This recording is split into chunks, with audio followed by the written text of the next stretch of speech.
President Pottering, Commissioner Reding, ma chère Viviane, members of the European Parliament, ladies and gentlemen. It is an honor and a great pleasure for me to represent before you today the French presidency of the European Union and to help kick off the European Internet Foundation project on the future of the digital economy in Europe. The ideas that will be discussed in this forum today and in the months to come will play a significant role in shaping European Union policy regarding the digital economy. Digital technology will be to this century what electricity and the railway were to the previous two. It will become the lifeblood of virtually every activity sector. It will become the essential tool for the development of industry, services, and public administration.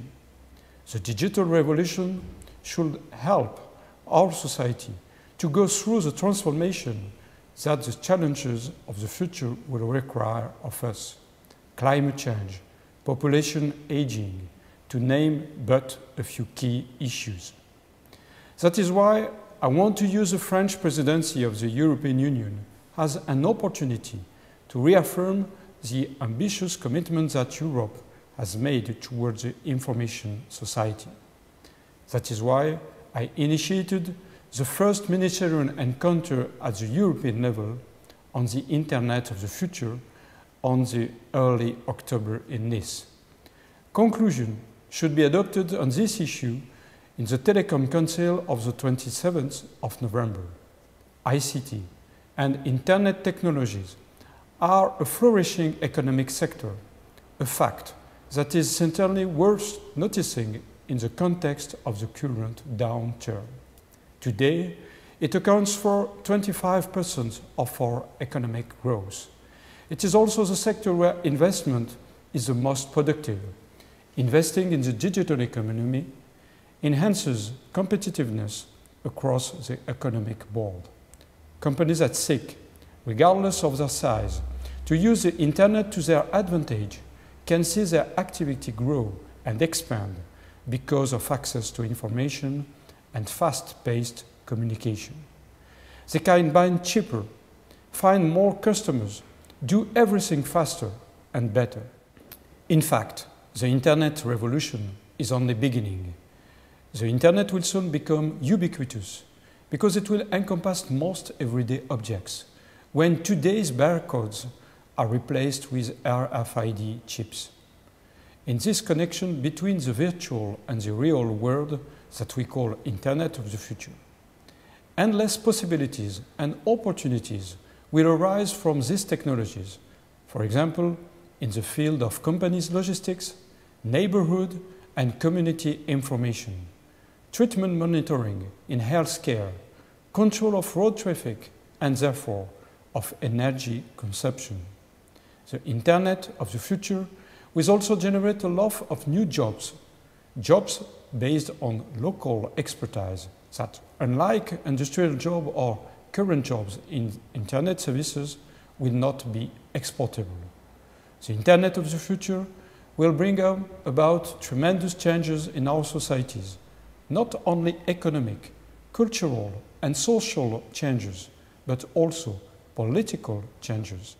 The key question for us is, will Europe be able to find its rightful place in this revolution and thereby ensure sustained growth, competitiveness, job creation, and the perpetuation of the European way of life?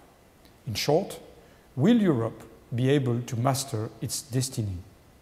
Our continent today finds itself at a crossroad.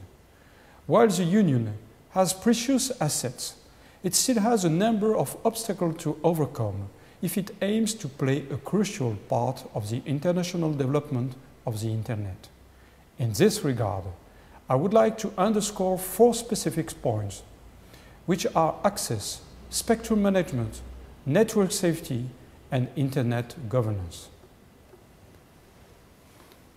First, access. Broadband access is becoming a vital commodity, just like water or electricity.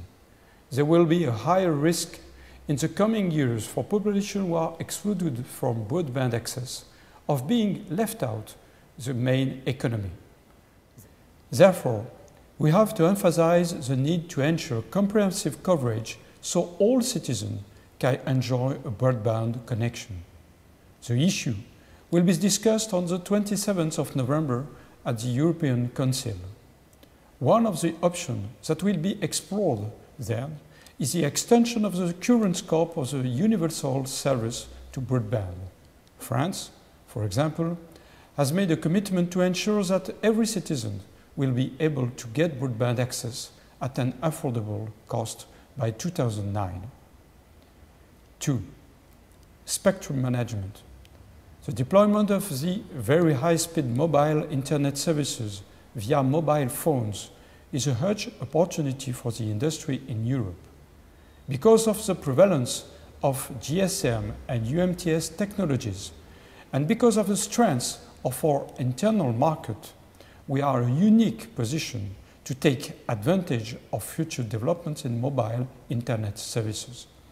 There is, however, a prerequisite. The Union must be able to achieve coordination to the use of its radio spectrum so that harmonized frequencies remain available to the entire range of wireless technologies that interconnect via the Internet. In this respect, I am pleased to mention that, thanks to its digital plan, France will be among the first European countries to make clear distribution choices regarding the digital dividend, including the sub-band, which will be attributed to new high-speed and very high-speed Internet services. This decision constitutes a strong industrial statement that relies on the reality of the European coordination, which is why we urge our European partners to work with us and adopt these strategic choices that will greatly benefit Europe's economic and political positioning. 3. Networks safety. We are becoming increasingly dependent on Internet infrastructure, which is now the backbone of our societies. That is why I believe it's time to take strong preventive action aimed at safeguarding Internet infrastructure from hazard. The capacity of the Internet to withstand malfunction, whether it's caused by accident or malice, relies on cooperation at European level in the area of technology, legal frameworks, and the development of users' awareness. And the revision of the Union legal structure for telecommunication that is currently underway does seek to ensure that operators take into account potential risks and responses. 4. Internet governance. Because of the significance that these technologies will assume in our daily lives, we must also make sure that the Internet develops in ways that are compatible with the basic principle of our citizens. This brings us to the issue of the Internet neutrality, a question that is crucial to the future of the Internet and to its innovative potential. Operators must be prompted to act within a framework of transparency, and the interoperability of technologies must be encouraged so that no single operator has the ability to control contents and services at the user's expense. In addition, Europe will have to take a clear stand on the issue of the protection of the e-privacy, which will come under increasing threat as ubiquitous technologies keep developing. The management of the essential infrastructure of the Internet of the future will also be crucial, which has prompted France to create this year the first European route for the Internet of the future. The next step will be to implement technologies that allow interoperability with the American route and with the other routes that will be created elsewhere on the planet. To conclude, let me remind you once again that the world is facing very significant challenges, such as demographic aging, global warming, the depletion of resources, globalization, and the simultaneous rise of the several regional powers. As we seek to respond to these challenges, Internet and ICT technologies will be an essential tool. By providing a significant contribution to the drafting of rules of the Internet of tomorrow, Europe is preparing to tackle the trials of tomorrow with the best possible chances for success. Thank you for your attention. Have an enjoyable and fruitful session.